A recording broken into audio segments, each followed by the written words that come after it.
A enfermeira que descobriu que seu chefe estava matando vovós e vovós.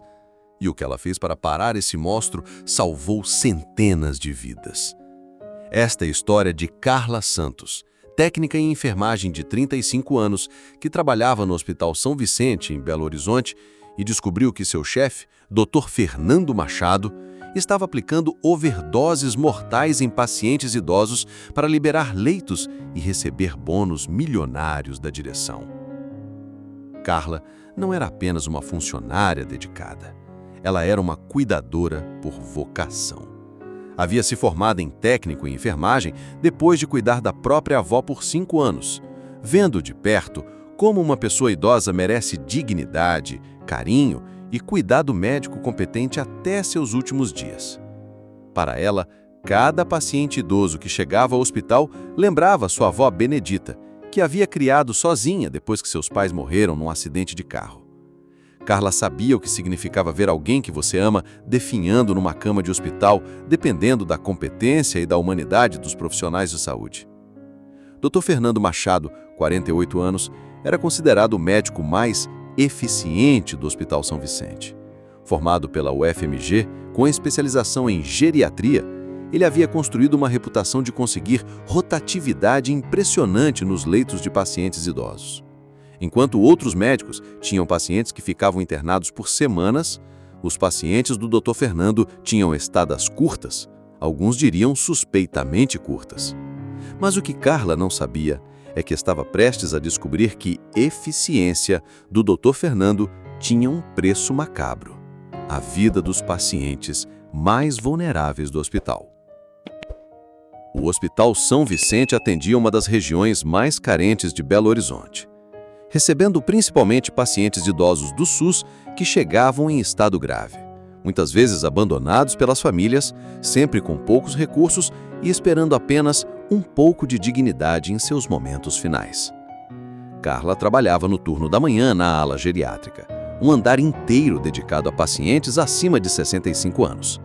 Era um trabalho pesado física e emocionalmente.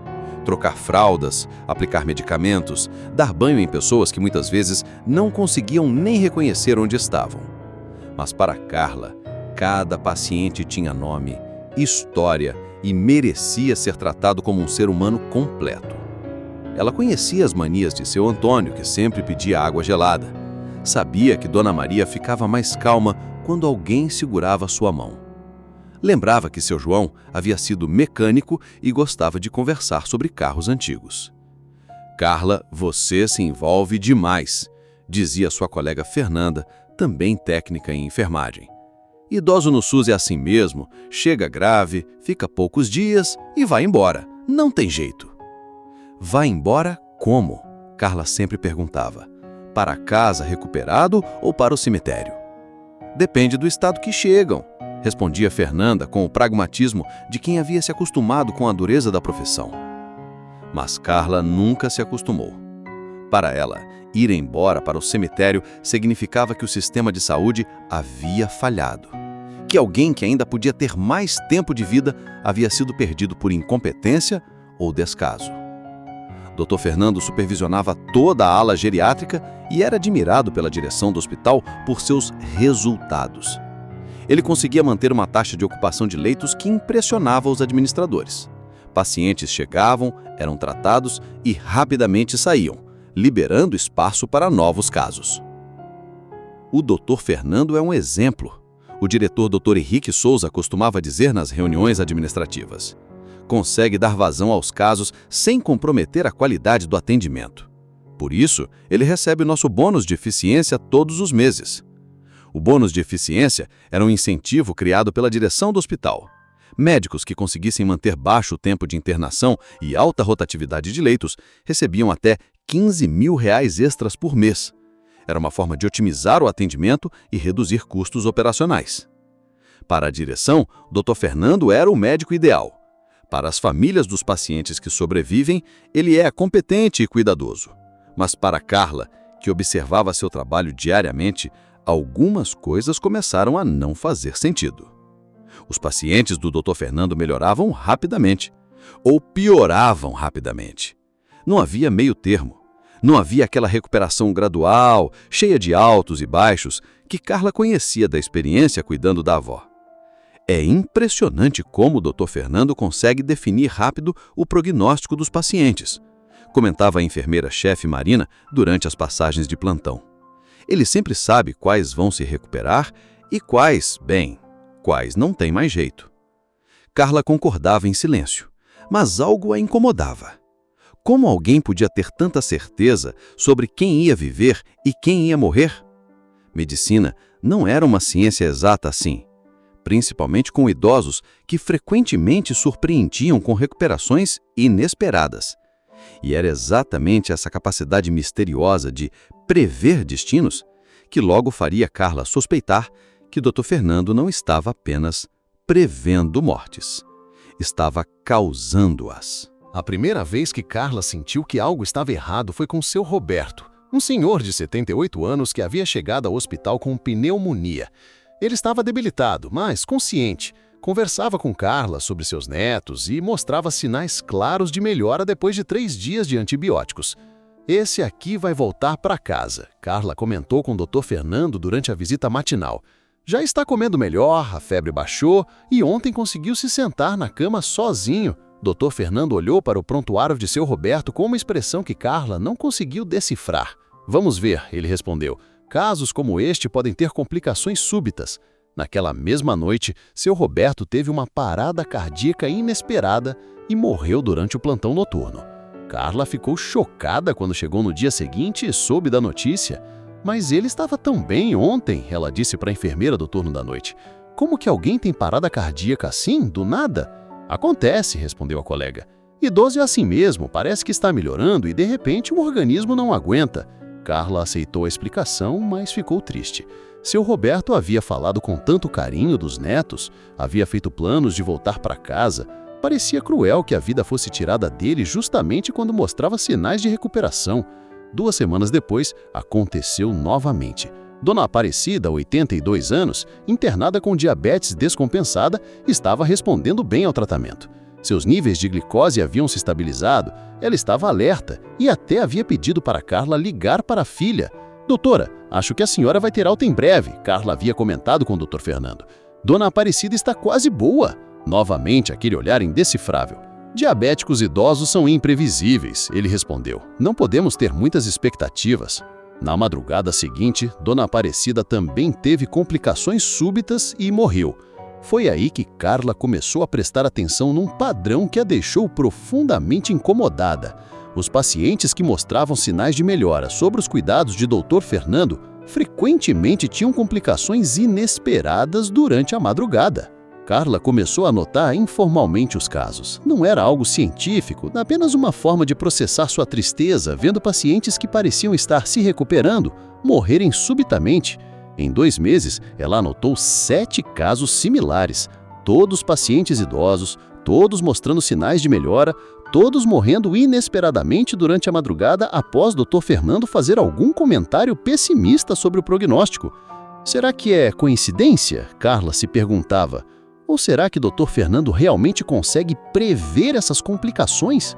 Foi conversando com sua amiga Luciana, enfermeira de outro hospital, que Carla teve o primeiro insight que a assustou. Carla, essa história não faz sentido. Paciente idoso que está melhorando não morre assim, do nada. Geralmente há sinais, deterioração gradual, morte súbita em paciente estável é muito raro.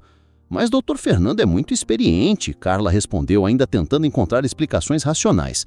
Talvez ele consiga ver coisas que nós não vemos.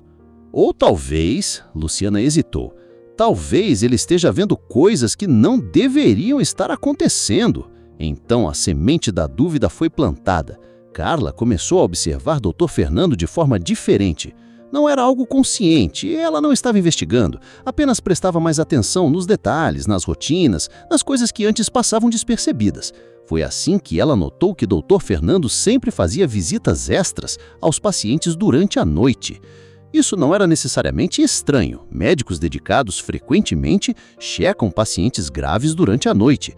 Mas Dr. Fernando só fazia essas visitas em pacientes que estavam melhorando. Carla também notou que ele sempre carregava uma seringa piqueira durante essas visitas noturnas. Quando questionado pelas enfermeiras do plantão noturno, ele explicava que era a medicação de emergência preventiva, para evitar complicações. Dr. Fernando é muito cuidadoso, comentava Joana, enfermeira do turno da noite. Sempre antecipa problemas e aplica medicação preventiva, por isso os pacientes dele raramente sofrem. Mas raramente sofrer, em linguagem médica, significava morrer rapidamente, sem agonia prolongada. E Carla começou a se perguntar se essa prevenção do sofrimento não estava indo longe demais. Carla começou a observar Dr. Fernando de forma diferente. Não era algo consciente. Ela não estava investigando. Apenas prestava mais atenção nos detalhes, nas rotinas, nas coisas que antes passavam despercebidas. Foi assim que ela notou que Dr. Fernando sempre fazia visitas extras aos pacientes durante a madrugada. Isso não era necessariamente estranho. Médicos dedicados frequentemente checam pacientes graves durante a noite. Mas Dr. Fernando só fazia essas visitas em pacientes que estavam melhorando. Carla também notou que ele sempre carregava uma seringa pequena durante essas visitas noturnas. Quando questionado pelas enfermeiras do plantão noturno, ele explicava que era medicação de emergência preventiva, para evitar complicações. Dr. Fernando é muito cuidadoso, comentava Joana, enfermeira do turno da noite. Sempre antecipa problemas e aplica medicação preventiva. Por isso os pacientes dele raramente sofrem. Mas raramente sofrer, na linguagem médica, significava morrer rapidamente, sem agonia prolongada. E Carla começou a se perguntar se essa prevenção do sofrimento não estava indo longe demais. A descoberta que mudou tudo aconteceu numa noite de quinta-feira, quando Carla havia ficado até mais tarde para terminar alguns relatórios. Eram quase 23 horas quando ela viu o Dr. Fernando caminhando pelo corredor da ala geriátrica com sua seringa característica. Por impulso, Carla o seguiu à distância. Ela não sabia exatamente por que estava fazendo isso, talvez apenas para entender melhor os procedimentos noturnos, talvez para tirar de uma vez por todas as dúvidas que a atormentavam. Dr. Fernando entrou no quarto de seu Mário, 75 anos, que havia chegado há uma semana com problemas respiratórios, mas estava claramente se recuperando. Carla havia conversado com ele naquela tarde e seu Mário estava animado porque o filho viria visitá-lo no fim de semana. Carla se posicionou de forma a conseguir ver o interior do quarto sem ser notada. O que ela viu a deixou gelada. Dr. Fernando checou rapidamente se havia alguém no corredor, depois se aproximou de seu Mário, que dormia tranquilamente. Ele preparou a seringa, conectou-a ao acesso venoso do paciente e injetou o conteúdo lentamente. Até aí, nada anormal. Médicos aplicam medicação durante a noite. Mas o que aconteceu em seguida fez o sangue de Carla gelar nas veias. Dr. Fernando aguardou alguns minutos observando seu Mário. Gradualmente, a respiração do paciente começou a ficar mais lenta, mais superficial. Dr. Fernando checou o pulso, esperou mais alguns minutos e então saiu do quarto com uma expressão de satisfação. Carla ficou paralisada no corredor por alguns minutos, tentando processar o que acabava de testemunhar. Seu Mário ainda estava vivo quando o Dr. Fernando saiu, mas a sua respiração estava visivelmente alterada. 20 minutos depois, o alarme do monitor cardíaco de seu Mário disparou. As enfermeiras correram para o quarto, mas ele já havia falecido. Parada cardiorrespiratória, declarou o Dr. Fernando quando chegou para constatar o óbito. E infelizmente era esperado. Pacientes com comprometimento pulmonar podem ter complicações súbitas. Carla observou toda a cena em estado de choque. Era esperado? Seu Mário estava bem naquela tarde. Estava falando da visita do filho. Como uma morte podia ser esperada quando o paciente mostrava sinais claros de melhora? Naquela noite, Carla não conseguiu dormir. Sua mente voltava repetidamente para a cena que havia presenciado. A seringa, a injeção, a mudança na respiração de seu Mário e depois a morte. Ela tentou encontrar explicações racionais. Talvez Dr. Fernando tivesse aplicado medicação para a dor que acidentalmente afetou a respiração. Talvez seu Mário realmente tivesse alguma complicação que só um médico experiente podia prever. Mas no fundo do coração, Carla sabia que havia testemunhado algo terrível E agora ela tinha que decidir o que fazer com essa informação. Carla havia descoberto que um médico respeitado, em que centenas de famílias confiavam, estava deliberadamente tirando a vida de pacientes idosos vulneráveis. A pergunta agora era: o que uma técnica de enfermagem poderia fazer contra um sistema que protegia médicos e desconfiava de funcionários de nível inferior? A verdade havia sido revelada, mas a batalha pela justiça estava apenas começando. Nos dias seguintes, Carla viveu um inferno pessoal. Ela havia testemunhado algo que a fazia suspeitar que seu chefe, um médico respeitado, estava deliberadamente causando a morte de pacientes idosos. Mas como provar? Como denunciar? E, principalmente, e se ela estivesse errada? Dr. Fernando continuava sua rotina normal, visitava pacientes, prescrevia medicamentos, conversava cordialmente com as enfermeiras. Para todos ao seu redor, ele era o médico competente e cuidadoso de sempre. Mas Carla agora observava cada movimento dele com outros olhos. Notou que ele sempre perguntava sobre a situação familiar dos pacientes, se tinham visitas frequentes, se as famílias estavam presentes, se alguém questionava muito os procedimentos. "Como está a família de Dona Jurema?" perguntava casualmente. "E eles vêm visitar muito?" "Não, doutor", respondia a enfermeira. "Ela não tem família próxima, só uma sobrinha que mora em outro estado."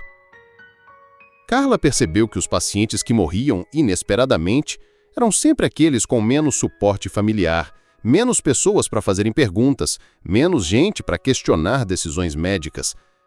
Era uma lógica perversa, mas fazia sentido do ponto de vista de alguém que quisesse evitar investigações. Famílias ausentes não questionam óbitos. Famílias presentes e atentas fazem perguntas difíceis. Carla também começou a entender melhor o sistema de bônus por eficiência. Dr. Fernando recebia R$15 mil extras por mês por manter a alta rotatividade de leitos. Cada paciente que morria rapidamente ao invés de ocupar o leito por semanas representava mais dinheiro no final do mês. Era uma equação macabra. Pacientes mortos igual a leitos livres, igual a mais internações, igual a mais bônus. Mas ainda assim, Carla lutava contra suas próprias suspeitas. Acusar um médico de assassinato era algo gravíssimo. Se estivesse errada, destruiria a carreira de um profissional competente e sua própria credibilidade. E se eu estiver vendo coisas que não existem? E se for apenas coincidência, paranoia minha? Foi conversando novamente com Luciana que Carla ganhou coragem para investigar mais profundamente. "Carla, você está descrevendo um padrão muito claro. Médico que escolhe pacientes sem família, aplica medicação não prescrita durante a madrugada e pacientes morrem logo depois. Isso não é coincidência." "Mas como eu posso provar? Eu sou apenas uma técnica de enfermagem. Quem vai acreditar na minha palavra contra a de um médico?" "Você precisa de evidências", respondeu Luciana. "Documenta tudo: horários, medicações, procedimentos. Se há um padrão, você consegue provar." Carla sabia que Luciana estava certa, mas também sabia que investigar Dr. Fernando significava colocar a sua própria carreira e segurança em risco. Se ele descobrisse que estava sendo observado, poderia facilmente demiti-la ou tornar sua vida profissional impossível. Mas então ela se lembrou de sua avó Benedita. Lembrou-se de como ela havia ficado vulnerável nos últimos meses de vida, dependendo completamente da honestidade e competência dos profissionais de saúde. Vovó confiou que os médicos fariam o melhor por ela. Todos esses pacientes confiam também. Eu não posso deixar que alguém abuse dessa confiança. Naquela noite, Carla tomou a decisão mais difícil de sua vida. Ela iria investigar Dr. Fernando sistematicamente, coletar evidências e, se necessário, denunciá-lo às autoridades. Ela não sabia que estava prestes a descobrir um esquema ainda mais amplo e chocante do que imaginava. Carla Santos, técnica de enfermagem de 35 anos, estava prestes a se tornar uma investigadora por necessidade moral, documentando sistematicamente os crimes de um médico que havia transformado o healing em killing, cuidado em assassinato. Carla começou sua investigação de forma meticulosa e cuidadosa. Ela criou um caderno pequeno onde anotava discretamente todos os movimentos suspeitos de Dr. Fernando, sempre tomando cuidado para não ser descoberta. Ela anotava horários das visitas noturnas, nomes dos pacientes, condições clínicas antes e depois das visitas e, principalmente, tentava identificar padrões nas mortes inesperadas. Durante 2 semanas, Carla documentou 5 casos que seguiam exatamente o mesmo padrão. Paciente idoso com sinais de melhora, ausência de família presente ou questionadora, visita noturna de Dr. Fernando com seringa, deterioração súbita da condição do paciente, morte por complicações naturais da doença de base. Mas Carla sabia que anotações sozinhas não seriam suficientes. Ela precisava de evidências mais concretas. Foi então que ela decidiu fazer algo que ia contra todos os protocolos hospitalares. Ela começou a seguir Dr. Fernando durante suas visitas noturnas, escondendo-se em pontos estratégicos para observar e, quando possível, gravar com seu celular. O primeiro vídeo que conseguiu foi de má qualidade e mostrava apenas Dr. Fernando entrando no quarto de um paciente com uma seringa. Não provava nada definitivo, mas era um início. Carla também começou a pesquisar sobre as medicações que Dr. Fernando poderia estar usando. Descobriu que uma overdose de morfina ou benzodiazepínicos poderia causar depressão respiratória que levaria à morte e que essas medicações estavam facilmente disponíveis na ala geriátrica. Mas a evidência mais chocante veio quando Carla conseguiu acesso aos registros de medicação que deveriam ser preenchidos sempre que qualquer droga fosse administrada. Durante um plantão em que a enfermeira responsável teve que se ausentar, Carla checou os registros das noites em que havia testemunhado as visitas suspeitas de Dr. Fernando.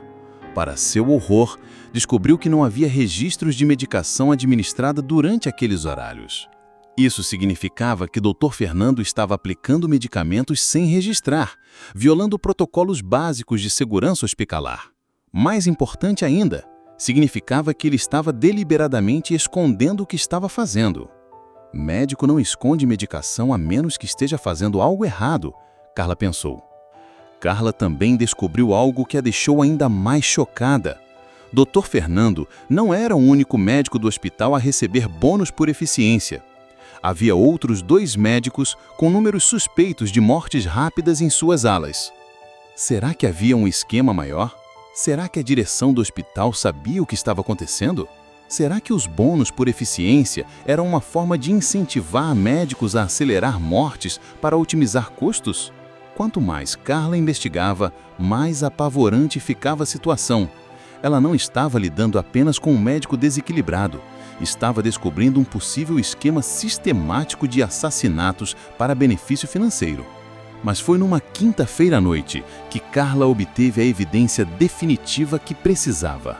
O vídeo que ela conseguiu naquela noite foi cristalino e devastador. Dr. Fernando entrou no quarto, verificou se Dona Helena estava dormindo, preparou uma seringa com um líquido transparente retirado de um frasco que ele carregava no bolso e injetou o conteúdo diretamente no acesso venoso da paciente. Mas desta vez, algo deu errado. Dona Helena acordou durante a injeção. Doutor, o que o senhor está fazendo? Ela perguntou, ainda sonolenta, mas claramente consciente. Dr. Fernando ficou visivelmente nervoso. É apenas um medicamento para ajudar a senhora a dormir melhor. Mas eu estava dormindo bem e não senti dor nenhuma. Dona Helena disse. É preventivo. Dr. Fernando insistiu, completando a injeção rapidamente. Para evitar complicações durante a noite. Carla gravou toda a conversa. Pela primeira vez, ela tinha evidência em vídeo de Dr. Fernando aplicando medicação não autorizada, não registrada, em uma paciente que estava claramente bem e não precisava de nenhuma intervenção. Minutos depois da saída de Dr. Fernando, Dona Helena começou a apresentar dificuldade respiratória.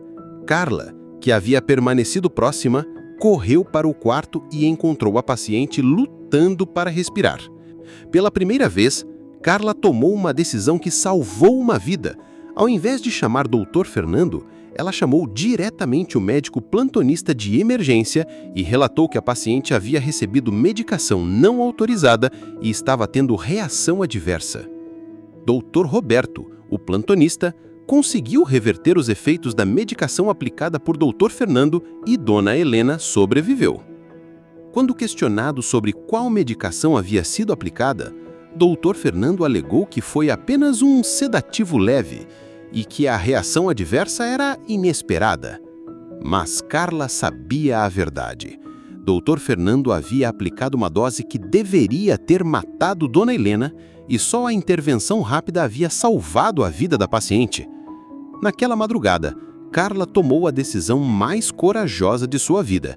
Ela iria denunciar Dr. Fernando ao Conselho Regional de Medicina, à direção do hospital e, se necessário, à polícia. No dia seguinte, Dr. Fernando foi afastado preventivamente após Carla apresentar suas evidências. A investigação que se seguiu revelou que em 2 anos, Dr. Fernando havia causado a morte de pelo menos 23 pacientes idosos para maximizar seus bônus por eficiência.